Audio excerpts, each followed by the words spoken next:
ഈശോ മിശിഹായിൽ ഏറ്റവും സ്നേഹിക്കപ്പെടുന്ന ദൈവജനമേ, ഈശോ മിശിഹായ്ക്കും സ്തുതിയായിരിക്കട്ടെ. ഇന്ന് ഈ തിരുമണിക്കൂറിൽ ദൈവം നമ്മുടെ വിചിന്തനത്തിനായി നൽകിയിരിക്കുന്നത് തിരുസഭയെക്കുറിച്ചും തിരുസഭയുടെ സുവിശേഷവൽക്കരണത്തെക്കുറിച്ചും ധ്യാനിക്കുവാനായിട്ടാണ്. തിരുസഭയെക്കുറിച്ചും തിരുസഭയുടെ സുവിശേഷവൽക്കരണ ദൗത്യത്തെക്കുറിച്ചും ധ്യാനിക്കുവാൻ കർത്താവ് ഈ ദിവസത്തെ, ഈ നിമിഷത്തെ പ്രത്യേകമായി വിശുദ്ധീകരിച്ചിരിക്കുന്നു. എന്താണ് തിരുസഭ എന്ന് നാം അറിയണം. എന്താണ് തിരുസഭ എന്ന് നമ്മുടെ ജീവിതത്തിൽ നമ്മൾ അനുഭവിച്ചറിയണം. ഒരിക്കൽ ഒരു വേദപാഠ ക്ലാസ്സിൽ ഒരു മതാധ്യാപക, ഒരു സിസ്റ്റർ 4ാം ക്ലാസ്സിൽ പഠിക്കുന്ന തൻ്റെ കുട്ടികളോട് ഒരു ചോദ്യം ചോദിച്ചു. മക്കളെ, എന്താണ് തിരുസഭ? ഈ ചോദ്യം കേട്ട മാത്രയിൽ കുട്ടികളെല്ലാം വളരെ നിശബ്ദരായി അങ്ങനെ മിണ്ടാതിരിക്കുകയാണ്. വീണ്ടും സിസ്റ്റർ തൻ്റെ ചോദ്യം ആവർത്തിച്ചു. മക്കളെ, എന്താണ് തിരുസഭ? ഇപ്പോൾ ഒരു കൊച്ചുമിടുക്കൻ എഴുന്നേറ്റ് നിന്നിട്ട് സിസ്റ്ററോട് മറുപടി പറഞ്ഞു. സിസ്റ്ററെ, ഈ സഭയെന്ന് പറയുന്നത് നിങ്ങൾ അച്ഛന്മാരും സിസ്റ്റേഴ്സും ഒക്കെ ചേർന്നതല്ലേ?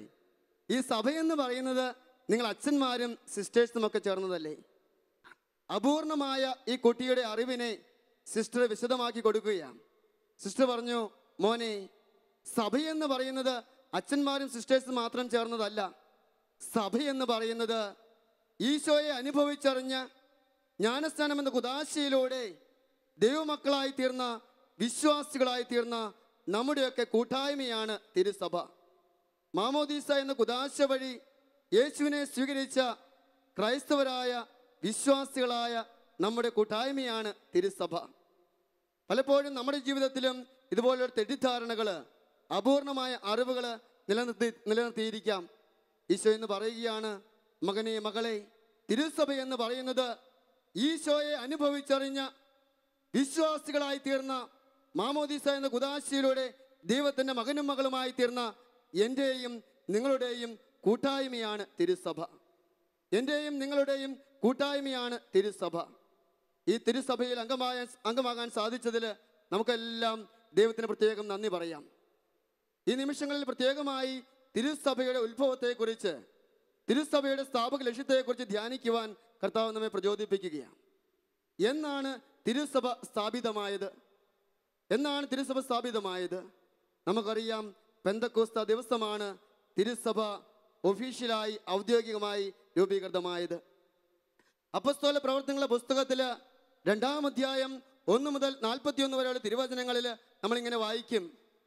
ഈശോയുടെ പീഡാസഹനങ്ങൾക്കും കുരിശുമരണത്തിനുമൊക്കെ ശേഷം നിരാശരായി തീർന്ന അപ്പസ്തോലന്മാർ പരിശുദ്ധ അമ്മയുടെ സാന്നിധ്യത്തിൽ പ്രാർത്ഥിക്കുവാനായിട്ട് സമ്മേളിച്ചിരിക്കുകയാണ്. ഇങ്ങനെ പ്രാർത്ഥിച്ചുകൊണ്ടിരിക്കുമ്പോൾ പെന്തക്കോസ്ത ദിവസത്തിൽ പരിശുദ്ധാത്മാവ് അഗ്നിനാളമായി, തീനാവുകളായി ഈ അപ്പസ്തോലന്മാരുടെ മേൽ കടന്നു വന്നു.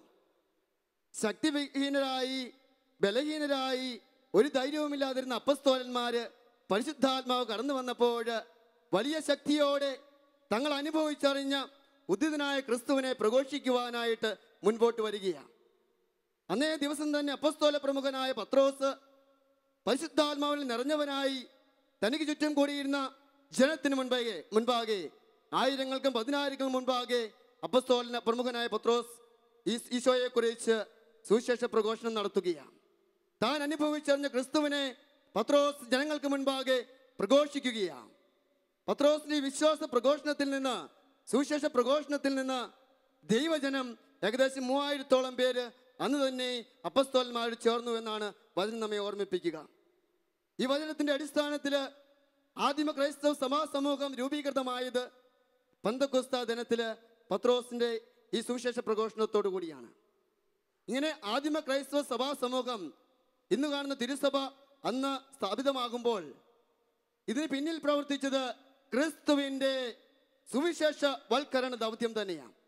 ക്രിസ്തു അപ്പസ്തോലന്മാർക്ക് നൽകിയ സുവിശേഷ പ്രഘോഷണ ദൗത്യം അപ്പസ്തോലന്മാർ പ്രഘോഷിച്ചപ്പോൾ, അത് അവർ ജീവിതത്തിൽ പ്രാവർത്തികമാക്കിയപ്പോൾ തിരുസഭ ഉത്ഭവിക്കുകയാണ്.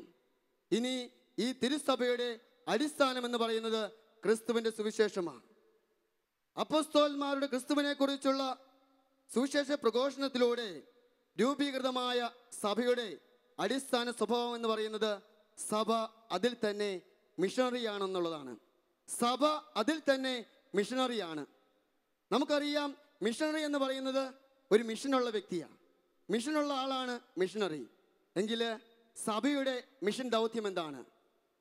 നമുക്കറിയാം, സഭയുടെ മിഷൻ ദൗത്യം എന്താണെന്ന് ചിന്തിക്കുമ്പോൾ ക്രിസ്തുവിൻ്റെ മിഷൻ ദൗത്യത്തിലേക്കാണ് അത് എത്തി നിൽക്കുക. ക്രിസ്തുവിൻ്റെ മിഷൻ ദൗത്യം പ്രഖ്യാപിക്കുന്നത് വിശുദ്ധ ലൂക്കായുടെ സുവിശേഷം 4-ാം അധ്യായം 18-ാം തിരുവചനത്തിൽ വചനം നമ്മെ ഓർമ്മിപ്പിക്കുകയാണ്. കർത്താവ് പറയുന്നു, കർത്താവിൻ്റെ ആത്മാവ് എൻ്റെ മേലുണ്ട്, ദരിദ്രരെ സുവിശേഷം അറിയിക്കുവാൻ പിതാവിനെ അഭിഷേകം ചെയ്തിരിക്കുന്നു. കർത്താവിൻ്റെ ആത്മാവ് എൻ്റെ മേലുണ്ട്, ദരിദ്രരെ സുവിശേഷം അറിയിക്കുവാൻ അവിടുന്ന് തന്നെ അഭിഷേകം ചെയ്തിരിക്കുന്നു. ഈശോയുടെ ഈ പ്രേക്ഷിത ദൗത്യം അല്ലെങ്കിൽ മിഷൻ തന്നെയാണ് അപ്പോസ്തലന്മാർക്ക് ഈശോ പങ്കുവെച്ച് നൽകുക. ഈശോ ഇഹലോകത്തിൽ നിന്ന് പിതാവിന്റെ സന്നിധിയിലേക്ക് പോകുന്നതിന് മുമ്പ് അപ്പോസ്തലന്മാരെ ഈ പ്രേക്ഷിത ദൗത്യം, സുവിശേഷവൽക്കരണ ദൗത്യം ഫലമേൽപ്പിക്കുകയാണ്. മർക്കോസിന്റെ സുവിശേഷം 16-ാം അധ്യായം 15-16 തിരുവചനങ്ങളിൽ ഈ അപ്പോസ്തലന്മാർക്ക് ഈശോ നൽകുന്ന ഈ പ്രേക്ഷിത ദൗത്യത്തെ കുറിച്ച് വചനം നമ്മെ പഠിപ്പിക്കുകയാണ്. മർക്കോസ് 16-ാം അധ്യായം 15-16 തിരുവചനങ്ങൾ. അവൻ അവരോട് പറഞ്ഞു, നിങ്ങൾ ലോകമെങ്ങും പോയി എല്ലാ സൃഷ്ടികളോടും സുവിശേഷം പ്രസംഗിക്കുവിൻ. വിശ്വസിച്ച് സ്നാനം സ്വീകരിക്കുന്നവൻ രക്ഷിക്കപ്പെടും, വിശ്വസിക്കാത്തവൻ ശിക്ഷിക്കപ്പെടും. ഈശോ അപ്പോസ്തലന്മാരോട് പറയുകയാണ്, നിങ്ങൾ ലോകമെങ്ങും പോയി എല്ലാ സൃഷ്ടികളോടും സുവിശേഷം പ്രസംഗിക്കുവിൻ. വിശ്വസിച്ച് സ്നാനം സ്വീകരിക്കുന്നവൻ രക്ഷിക്കപ്പെടും, വിശ്വസിക്കാത്തവൻ ശിക്ഷിക്കപ്പെടും. അപ്പോൾ ഈശോയുടെ ഈ ആഹ്വാനം അനുസരിച്ച് അപ്പോസ്തലന്മാർ ലോകത്തിന് നാനാ ദിക്കുകളിലോ സഞ്ചരിച്ച് ഈശോയുടെ ഈ സുവിശേഷം പ്രഘോഷിച്ചു. ഈ സുവിശേഷത്തിൽ വിശ്വസിച്ച് ജ്ഞാനസ്നാനം സ്വീകരിച്ചവര് സഭാമക്കളായി മാറി, വിശ്വാസികളായി മാറി. ഇന്നും ഈ സഭ തുടരുന്നു. ഹല്ലേലൂയ, ഹല്ലേലൂയ, ഹല്ലേലൂയ. ഇനി ഒരു ചോദ്യവും കൂടി. അപ്പോസ്തലന്മാരിലൂടെ കൈമാറ്റം ചെയ്യപ്പെട്ട ക്രിസ്തുവിന്റെ സുവിശേഷ പ്രഘോഷണ ദൗത്യം ഇന്ന് ആരിലൂടെയാണ് തുടരേണ്ടത്? അപ്പോസ്തലന്മാരിലൂടെ കൈമാറ്റം ചെയ്യപ്പെട്ട, തിരുസഭയ്ക്ക് പകർന്നു നൽകിയ ഈ സുവിശേഷവൽക്കരണ ദൗത്യം, സുവിശേഷ പ്രഘോഷണ ദൗത്യം ആരിലൂടെ തുടരണം? സഭാമക്കളായ, സഭാതനയരായ, വിശ്വാസികളായ നമ്മുടെ ഓരോരുത്തരുടെയും ഉത്തരവാദിത്വമാണ് ഈ സുവിശേഷ പ്രഘോഷണ ദൗത്യം നമ്മുടെ ജീവിതത്തിലൂടെ പൂർത്തിയാക്കുക എന്നുള്ളത്. സഭാതനയരായ, വിശ്വാസികളായ നാമാണ് ഇന്ന് ഈ ദൗത്യം ലോകത്തിന്റെ നാനാ ദിക്കുകളിലേക്ക്, ലോകത്തിന്റെ നാനാ പ്രദേശങ്ങളിലേക്ക് എത്തിക്കേണ്ടത്. ഹല്ലേലൂയ. ഇങ്ങനെ ഒരു ക്ലാസ്സിൽ ഇങ്ങനെ സംസാരിച്ചു കൊണ്ടിരിക്കുമ്പോൾ അപ്പോസ്തലന്മാരുടെ ഈ സുവിശേഷ പ്രഘോഷണ ദൗത്യം നാം തുടരണമെന്ന് പറഞ്ഞപ്പോൾ ഏകദേശം ഒരു 20 വയസ്സുള്ള ഒരു യുവാവ്, എഞ്ചിനീയറിംഗ് ഫൈനൽ വിദ്യാർത്ഥിയാണ്. അവൻ എന്നോട് എഴുന്നേറ്റ് നിന്നിട്ട് ചോദിച്ചു, അച്ഛാ, ഈ സുവിശേഷ പ്രഘോഷണം എന്ന് പറയുന്നത് അത് നിങ്ങൾ അച്ഛന്മാരെ ഏൽപ്പിച്ചിരിക്കുന്ന കാര്യമല്ലേ? ഇത് നിങ്ങളുടെ ജോലിയല്ലേ, നിങ്ങളുടെ പണിയല്ലേ? അപ്പോൾ ഞാൻ പറഞ്ഞു, മോനെ, ഇത് നിന്റെ അവികലമായ അപൂർണമായ അറിവിൽ നിന്നാണ് നീ പറയുന്നത്. കാരണം ഞാനും നീയും അനുഭവിക്കുന്ന ക്രിസ്തുവിനെ ഞാനായിരിക്കുന്ന, നീ ആയിരിക്കുന്ന ഇടങ്ങളില്, നമ്മുടെ കുടുംബങ്ങളില്, നമ്മുടെ സമൂഹങ്ങളില്, നമ്മുടെ പ്രവർത്തന മേഖലകളില് പങ്കുവെച്ച് നൽകുക എന്നുള്ളതാണ് സുവിശേഷ പ്രഘോഷണം. ആ മകൻ മനസ്സിലാക്കിയതാണ് സുവിശേഷ പ്രഘോഷണം എന്നതുകൊണ്ട് വാക്കുകൊണ്ട് ഈശോയെ മറ്റുള്ളവർക്ക് പറഞ്ഞു കൊടുക്കുന്നത്. സഹോദരങ്ങൾ, തെറ്റി നമ്മുടെയൊക്കെ ജീവിതങ്ങളിലൂടെ, നമ്മുടെ സമീപനങ്ങളിലൂടെ, നമ്മുടെ പ്രവർത്തനങ്ങളിലൂടെ, നമ്മുടെ പെരുമാറ്റത്തിലൂടെ, ഒരു ചെറു പുഞ്ചിരിയിലൂടെ പോലും ക്രിസ്തുവിനെ ഞാൻ ആയിരിക്കുന്ന ഇടങ്ങളില്, ഞാനായിരിക്കുന്ന എൻ്റെ കുടുംബത്തില്, ഞാനായിരിക്കുന്ന എൻ്റെ സമൂഹത്തില്, ഞാനായിരിക്കുന്ന ജോലി സ്ഥലത്ത്, ഞാനായിരിക്കുന്ന എൻ്റെ സ്കൂളില് പകർന്നു നൽകുമ്പോഴാണ് ഈ പ്രേക്ഷിത ദൗത്യം നമ്മൾ തുടരുന്നത്. അതുകൊണ്ട് തിരിച്ചറിയുക, സുവിശേഷവൽക്കരണം എന്ന് പറയുന്നത് വൈദികരുടെയോ സിസ്റ്റേഴ്സിന്റെയോ മാത്രം ദൗത്യമല്ല. എല്ലാ ആത്മാരുടെയും, എല്ലാ വിശ്വാസികളുടെയും കൂട്ടുത്തരവാദിത്വമാണിത്. നാം ആയിരിക്കുന്ന കുടുംബത്തില്, നാം ആയിരിക്കുന്ന പ്രവർത്തന മേഖലയില്, നാം ആയിരിക്കുന്ന സ്കൂളുകളിലൊക്കെ നമുക്ക് ഈ ദൗത്യം തുടരുവാൻ പറ്റും. ക്രിസ്തുവിനെ മറ്റുള്ളവർക്ക് പങ്കുവെച്ച് നൽകുക, നമ്മുടെ ജീവിതത്തിലൂടെ ക്രിസ്തുവിനെ മറ്റുള്ളവർക്ക് കാണിച്ചു കൊടുക്കുക. ഇതാണ് സുവിശേഷവൽക്കരണം അല്ലെങ്കിൽ സുവിശേഷ പ്രഘോഷണം. ഹല്ലേലൂയ, ഹല്ലേലൂയ, ഹല്ലേലൂയ. ഇനി ഒരു ചോദ്യവും കൂടി. നമ്മുടെയൊക്കെ ജീവിതങ്ങളിൽ ഈ ക്രിസ്തുവിനെ മറ്റുള്ളവർക്ക് പകർന്നു കൊടുക്കണമെങ്കിൽ, മറ്റുള്ളവർക്ക് പങ്കുവെച്ച് കൊടുക്കണമെങ്കിൽ നമുക്ക് എന്തുണ്ടാവണം? No one can give what he or she doesn't have. No one can give what she or he doesn't have. നമുക്കില്ലാത്ത ഒന്നിനെ മറ്റുള്ളവർക്ക് കൊടുക്കാൻ പറ്റത്തില്ല. ശരിയല്ലേ? നമുക്കില്ലാത്ത ഒന്നിനെ മറ്റുള്ളവർക്ക് കൊടുക്കാൻ പറ്റത്തില്ല. നമുക്കുള്ളതിനെ മാത്രമേ നമുക്ക് കൊടുക്കാൻ പറ്റുള്ളൂ. അപ്പോൾ ക്രിസ്തുവിനെ ഞാൻ സ്വന്തമാക്കിയില്ലെങ്കിൽ, ഒരു ക്രിസ്തു അനുഭവം ഞാൻ സ്വന്തമാക്കിയില്ലെങ്കിൽ അത് മറ്റുള്ളവർക്ക് കൊടുക്കുവാൻ എനിക്ക് സാധിക്കുമോ? ഒരിക്കലും സാധിക്കില്ല. കാരണം ഞാൻ എനിക്കില്ലാത്തതിനെ നൽകുന്നത് പോലെയാണ് ഇല്ലാത്ത ഒന്നിനെ കുറിച്ച് ഞാൻ പറയുന്നത്. പക്ഷേ എൻ്റെ വ്യക്തി ജീവിതത്തിൽ, എൻ്റെ ഹൃദയത്തിനുള്ളിൽ ഒരു ക്രിസ്തു അനുഭവം ഞാൻ സ്വന്തമാക്കിയാൽ, ഞാൻ അനുഭവിച്ച ക്രിസ്തുവിനെ, ഞാൻ മനസ്സിലാക്കിയ ക്രിസ്തുവിനെ, എൻ്റെ ജീവിതത്തിൽ കണ്ടുമുട്ടിയ ക്രിസ്തുവിനെ എനിക്ക് മറ്റുള്ളവർക്ക് പകർന്നു കൊടുക്കുവാൻ സാധിക്കും. അതാണ് A deep Christ experience will make your life A deep evangelist. ഒരു നല്ല സുവിശേഷ പ്രഘോഷകനാക്കി നിന്നെ മാറ്റുന്നത് ഒരു വലിയ ആഴത്തിലുള്ള ക്രിസ്തു അനുഭവമാണ്. ഈ ക്രിസ്തു അനുഭവത്തിന്റെ ചരിത്രരേഖകളിൽ നമുക്ക് വിശുദ്ധ ഗ്രന്ഥത്തിൽ കാണുവാൻ സാധിക്കും. വിശുദ്ധ മത്തായിയുടെ സുവിശേഷം 16-ാം അധ്യായം 16-ാം തിരുവചനത്തില്, മത്തായി 16:16 വചനം നമ്മെ കാണിച്ചു തരും. ശിമിയോൻ പത്രോസ് എന്ന അപ്പസ്തോല പ്രമുഖൻ ക്രിസ്തുവിനെ ജീവനുള്ള ദൈവത്തിന്റെ പുത്രനായ ക്രിസ്തുവായി മനസ്സിലാക്കുമ്പോൾ, അനുഭവിക്കുമ്പോൾ അത് പ്രഖ്യാപിക്കുകയാണ്. ഈശോ ചോദിക്കുകയാണ്, ഞാൻ ആരെന്നാണ് ഈ സമൂഹം പറയുക? ഞാൻ ആരെന്നാണ് മറ്റുള്ളവർ പറയുന്നത്? അപ്പോൾ അപ്പസ്തോലന്മാർക്കെല്ലാം പ്രത്യേകം ഉത്തരങ്ങളുണ്ട്. നീ ഏലിയായാണ്, നീ സ്നാപക യോഹന്നാനാണ്, നീ പ്രവാചകന്മാരിൽ ഒരുവനാണ്. ഇങ്ങനെ ഒത്തിരി ഉത്തരങ്ങൾ അപ്പസ്തോലന്മാർ നൽകുകയാണ്. എന്നാൽ ക്രിസ്തു വ്യക്തിപരമായി ചോദിക്കുകയാണ്, ഞാൻ ആരെന്നാണ് നിങ്ങൾ പറയുന്നത്? ഞാൻ ആരെന്നാണ് നിങ്ങൾ പറയുന്നത്?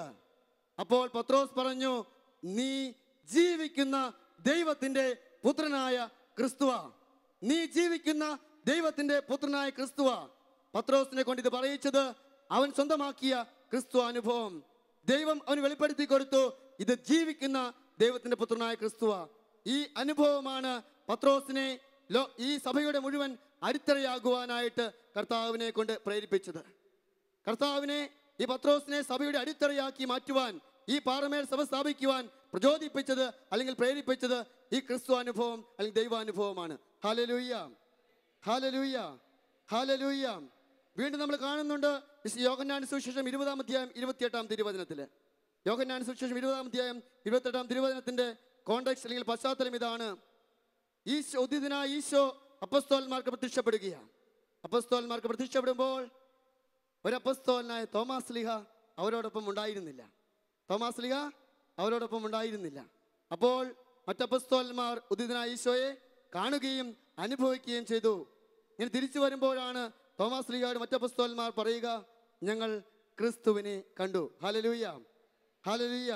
അപ്പോൾ തോമാസ് ലീഹ പറയുകയാണ്, ഞാൻ ഉദ്ധിതനായ ഈശോയെ കാണുകയും അവന്റെ മുറിവുകളിൽ സ്പർശിക്കുകയും അവന്റെ ഹൃദയത്തിൽ തൊടുകയും ചെയ്താലല്ലാതെ ഞാൻ വിശ്വസിക്കുകയില്ല. ഈ ഒരു വലിയ ആഗ്രഹം തോമാസ് ലീഹ നിലനിർത്തിക്കൊണ്ട് ഈശോയുടെ അവകാശത്തോടെ ആവശ്യപ്പെടുകയാണ്, എനിക്ക് നിന്നെ കാണണം. 8 ദിവസങ്ങൾക്ക് ശേഷം ഈശോ തോമസിന്റെ ഇഷ്ടം നിറവേറ്റുവാൻ, ഈ നിർബന്ധം നിറവേറ്റുവാനായി ഈശോ വീണ്ടും പ്രത്യക്ഷപ്പെടുകയാണ്. ഈശോ പ്രത്യക്ഷപ്പെട്ട് തോമസിനോട് പറയുകയാണ്, തോമസേ നീ എൻ്റെ അടുക്കൽ വരിക. തോമസേ നീ എൻ്റെ അടുക്കൽ വരിക, എൻ്റെ മുറിവുകൾ കാണുക, എൻ്റെ മുറിവിൽ നിന്റെ കൈവയ്ക്കുക, എന്നിട്ട് അവിശ്വാസിയാകാതെ വിശ്വാസിയായിരിക്കുക. അപ്പോൾ യോഹന്നാൻ സുവിശേഷം 20-ാം അധ്യായം 28-ാം തിരുവചനം പറഞ്ഞു വയ്ക്കും, തോമാസ് ലീഹ അന്ന് വരെ ഉണ്ടാകാത്ത ഒരു വിശ്വാസ പ്രഘോഷണം നടത്തുകയാണ്. എൻ്റെ കർത്താവേ, എൻ്റെ ദൈവമേ, എൻ്റെ കർത്താവേ, എൻ്റെ ദൈവമേ. ഇത് വലിയൊരു വിശ്വാസ പ്രഘോഷണത്തിന്റെ, സുവിശേഷ പ്രഘോഷണത്തിന്റെ ആരംഭമായിരുന്നു. തോമാസ് ലീഹ തിരിച്ചറിയുകയാണ്, ഇത് എൻ്റെ കർത്താവാണ്, ഇത് എൻ്റെ ദൈവമാണ്. ഇത് എൻ്റെ കർത്താവാണ്, ഇതെൻ്റെ ദൈവമാണ്. ഈ ക്രിസ്തു അനുഭവമാണ് ഭാരതത്തിലേക്ക് പോലും കടന്നു വരുവാൻ തക്ക വലിയൊരു പ്രേക്ഷിത ചൈതന്യം തോമാസ് ലീഹയിൽ നിക്ഷേപിച്ചത്. തോമാസ് ലീഹയെ കൊണ്ട് ലോകത്തിന്റെ നാനാഭാഗങ്ങളിലേക്ക്, വിദൂര ദിക്കുകളിലേക്ക് കടന്നു വരുവാൻ പ്രചോദിപ്പിച്ചത് ക്രിസ്തു നൽകിയ ഈ ക്രിസ്തു അനുഭവം. ഹല്ലേലൂയ, ഹല്ലേലൂയ, ഹല്ലേലൂയ. വീണ്ടും നമ്മൾ കാണുന്നുണ്ട് അപ്പസ്തോല പ്രവർത്തനങ്ങളിൽ തുടക്കത്തില് 9-ാം അധ്യായം 1 മുതലുള്ള വചനങ്ങളിൽ നമ്മൾ കാണുന്നു, സാവൂൾ എന്ന മനുഷ്യൻ, സാവൂള് ക്രിസ്തുവിന്റെ സഭയെ പീഡിപ്പിക്കുവാനായി അഹോരാത്രം ഓടി നടക്കുകയാണ്. ക്രിസ്തുവിന്റെ സഭയെ പീഡിപ്പിക്കുവാനായി സാവൂൾ എന്ന മനുഷ്യൻ ഓടി നടക്കുകയാണ്. ഇവൻ ക്രിസ്തുവിനെ കണ്ടുമുട്ടുമ്പോൾ തിരിച്ചറിയുകയാണ്, ഇത് ദൈവമാ, ഇത് ദൈവത്തിന്റെ പുത്രനായ ക്രിസ്തുവാണ്.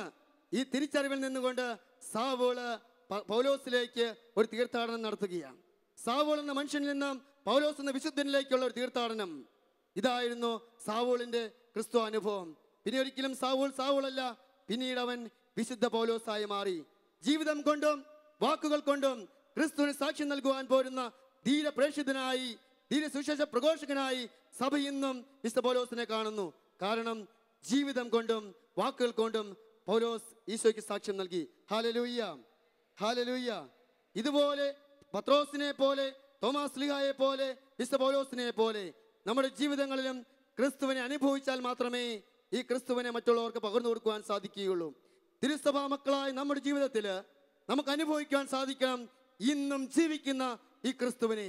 ഇന്നും എൻ്റെ ജീവിതത്തിൽ അടയാളങ്ങളും അത്ഭുതങ്ങളും ഇടപെടുകയും ചെയ്യുന്ന ക്രിസ്തുവിനെ അനുഭവിക്കുവാൻ എനിക്ക് സാധിക്കണം. പരമപ്രധാനമായി ഓരോ വിശുദ്ധ ബലിയിലും നമുക്ക് വേണ്ടി അർപ്പിക്കപ്പെടുന്ന ഈശോയുടെ തിരുശരീരവും തിരുരക്തവും സ്വീകരിക്കുമ്പോൾ നമുക്ക് അനുഭവിക്കുവാൻ സാധിക്കണം ഇന്നും ജീവിക്കുന്ന എൻ്റെ നല്ല തമ്പുരാനെ. ഹല്ലേലൂയ, ഹല്ലേലൂയ, ഹല്ലേലൂയ. ഒരിക്കലും ഒരു കുടുംബം, ഒരു അപ്പച്ചനും അമ്മച്ചിയും ഏകദേശം 20 വയസ്സുള്ള ഒരു യുവതിയുമായിട്ട് എൻ്റെ അടുക്കിലേക്ക് പ്രാർത്ഥിക്കാൻ കടന്നു വന്നു. ആ യുവതിയെക്കുറിച്ചുള്ള മാതാപിതാക്കളുടെ പരാതി ഇതാണ്: എൻ്റെ പൊന്നച്ഛ, ഞങ്ങൾ നല്ലവണ്ണം ഇവളെ പഠിപ്പിച്ചു. ഇവൾ BSc നേഴ്സിംഗ് ഫസ്റ്റ് ക്ലാസ്സോടെ പാസ്സായി. ഇപ്പോൾ ലണ്ടനിൽ ഒരു നല്ല ജോലി, നേഴ്സായിട്ട് ജോലി ലഭിച്ചിരിക്കുന്നു. എന്നാൽ ഇപ്പോൾ പറയുന്നു, ഞാൻ അതിന് പോകുന്നില്ല. എനിക്ക് നോർത്ത് ഇന്ത്യയിൽ പോയി ഈശോയെ അറിയാത്ത ദൈവമക്കളുടെ ഇടയിൽ ഈശോയെ പ്രഘോഷിക്കുവാൻ, ഈശോയെ പകർന്നു നൽകുവാൻ വലിയ ആഗ്രഹമുണ്ട്. അച്ഛാ, ഇവൾക്ക് വേണ്ടി ഒന്ന് പ്രാർത്ഥിച്ച് ഏതെങ്കിലും തരത്തിൽ ഇവളെ ഈ തീരുമാനത്തിൽ നിന്ന് മാറ്റിത്തരണം. എനിക്ക് വലിയ അത്ഭുതമായി. കാരണം അപ്പച്ചനും അമ്മച്ചിയും പറയുക, എൻ്റെ മകളെ എനിക്കൊരിക്കലും ദൈവവേലയ്ക്കായി, ദൈവശുശ്രൂഷയ്ക്കായി അയക്കണ്ട. ഇതവരുടെ വലിയ ആഗ്രഹമായിട്ട് ഞാൻ മനസ്സിലാക്കി. ആ മകളെ വിളിച്ച് ചോദിച്ചു, എന്താ മോളെ ഇവർ പറയുന്നതിൽ വല്ല കാര്യവുമുണ്ടോ? അവൾ പറഞ്ഞു, അച്ഛാ ശരിയാണ്, ഞാൻ BSc നേഴ്സിംഗ് ഫസ്റ്റ് ക്ലാസ്സോടെ പാസ്സായി. ഇപ്പോൾ എനിക്ക് ലണ്ടനിൽ ജോലിക്ക് വേക്കൻസി വന്നിരിക്കുന്നു. എല്ലാം ശരിയാണ്. പക്ഷേ ഞാൻ അനുഭവിച്ച എൻ്റെ ക്രിസ്തു, ഞാൻ ഇക്കാലഘട്ടത്തിൽ എൻ്റെ 20 വയസ്സിനിടയിൽ ഞാൻ കണ്ടുമുട്ടിയ എൻ്റെ ക്രിസ്തു എന്നോട് ആവശ്യപ്പെട്ടു, മകളെ നിന്റെ വഴി ഇതല്ല, മകളെ നിന്റെ വഴി ഇതല്ല. നീ എന്നെ അറിയാത്ത ജനങ്ങളുടെ ഇടയിലേക്ക് എൻ്റെ സുവിശേഷവുമായി ഞാനുമായി കടന്നു പോകണം. അവിടെ ഇടയിൽ ചെന്നിട്ട് മകളെ നീ എന്നെക്കുറിച്ച് അവിടെ പഠിപ്പിക്കണം. അവരോട് നീ പറയണം എൻ്റെ സ്നേഹത്തെക്കുറിച്ച്, ദൈവമക്കളെ ദൈവം എന്തുമാത്രം ആഗ്രഹിക്കുന്നു എന്നതിനെ കുറിച്ച് നീ അവിടെ ഇടയിൽ പ്രഘോഷിക്കണം. ഈ ഒരു ദൗത്യം എന്നെ ക്രിസ്തു ഏൽപ്പിച്ചതാ അച്ഛാ, ഈ ഒരു ദൗത്യം എന്നെ ക്രിസ്തു ഏൽപ്പിച്ചതാ അച്ഛാ. അവൾ വലിയ ബോധ്യത്തോടെ എന്നോട് സംസാരിച്ചു. ഞാൻ അത്ഭുതപ്പെട്ടു പോയി. വെറും 20 വയസ്സുള്ള പക്വത മാത്രം പക്വതയിലെത്തുന്ന ഒരു മകൾ പറയുകയാണ്, എൻ്റെ അച്ഛാ, ഇത് ക്രിസ്തു എന്നെ ഏൽപ്പിച്ച ദൗത്യമാണ്. വലിയ ബോധ്യത്തോടുകൂടി, വലിയ ദൗത്യ നിർവഹണത്തോടുകൂടി അവൾ പറഞ്ഞു, അച്ഛാ, ഇതിൽ നിന്നും പിന്തിരിപ്പിക്കുവാൻ ആർക്കും, ഈ ലോകത്തിൽ ആർക്കും സാധിക്കില്ല. ഞാൻ അവൾക്ക് ഒത്തിരി സന്തോഷമായി. ഞാൻ അവൾക്ക് വേണ്ടി പ്രാർത്ഥിച്ചു. ഇങ്ങനെയാ പ്രാർത്ഥിച്ച്, എൻ്റെ പൊന്നു കർത്താവേ, ഈ മകളെ നീ തിരഞ്ഞെടുത്തതിന് ഞാൻ നന്ദി പറയുന്നു. ഇവളുടെ സന്യാസ ജീവിതത്തിലേക്ക് അങ്ങയുടെ അഭിഷേകം ചൊരിയപ്പെടട്ടെ. ഇവളെവിടെ പോയാലും ക്രിസ്തുവിനെ ലോകത്തിന് പകർന്നു നൽകുവാൻ പോരുന്ന വലിയ ആത്മാഭിഷേകം നിറയപ്പെടട്ടെ. അവൾക്ക് വലിയ സന്തോഷമായി. ഇന്ന് അവള് നോർത്ത് ഇന്ത്യയിൽ ഈശോയെ അറിയാത്ത ജനങ്ങളുടെ ഇടയിൽ ഒരു സന്യാസിനിയായി ശുശ്രൂഷ ചെയ്യുന്നു എന്നറിയുന്നതിൽ വലിയ സന്തോഷമാണ്. Hallelujah, hallelujah. ദൈവമക്കളെ തിരിച്ചറിയുക, നമ്മൾക്ക് ഓരോരുത്തർക്കും ലഭിച്ചിരിക്കുന്ന ദൗത്യം ഇതാണ്: എൻ്റെ ജീവിതത്തിൽ ക്രിസ്തുവിനെ മറ്റുള്ളവർക്ക് പകർന്നു നൽകുക. അതിനായി ഞാൻ സ്വന്തമാക്കേണ്ടത് ഒരു ക്രിസ്തു അനുഭവം, ദൈവാനുഭവം. എന്നെ സ്വീകരിച്ച, എന്നെ സ്നേഹിക്കുന്ന, എന്നെ പരിപാലിക്കുന്ന, എന്നെ നയിക്കുന്ന ആ ദൈവത്തിൻ്റെ അനുഭവം ഞാൻ സ്വന്തമാക്കി. ഞാനായിരിക്കുന്ന എൻ്റെ കുടുംബത്തിൽ, ഞാനായിരിക്കുന്ന എൻ്റെ പ്രവർത്തന മേഖലകളിൽ, സമൂഹത്തിൽ ഈശോയെ പകർന്നു നൽകുവാൻ എനിക്ക് സാധിക്കണം. അതിനുള്ള വലിയ കൃപയും അഭിഷേകവുമാണ് നമുക്ക് ലഭിക്കേണ്ടത്. ഈ നിമിഷങ്ങൾ നമുക്ക് ഒരു നിമിഷം പ്രാർത്ഥനാനിരതമായിരിക്കാം. ഇരുകരങ്ങളും കൂപ്പി കണ്ണുകൾ രണ്ടും അടയ്ക്കാം. നമുക്ക് പ്രാർത്ഥിക്കാം. ഈശോയെ, സഭാമകനായ, സഭയുടെ മകളായ ഞാൻ ഈ നിമിഷം അങ്ങയുടെ സന്നിധിയിൽ പ്രാർത്ഥിക്കുന്നു. എന്നെ ഏൽപ്പിച്ചിരിക്കുന്ന ദൗത്യത്തിൻ്റെ പൂർത്തീകരണത്തിനായി എന്നെ അഭിഷേകം ചെയ്യണമേ. സുവിശേഷം ലോകത്തിൻ്റെ അതിർത്തിയോളം എത്തിക്കുവാനുള്ള അങ്ങയുടെ ദൗത്യം, അങ്ങയുടെ മിഷൻ എന്നിലൂടെ പൂർത്തിയാക്കണമേ.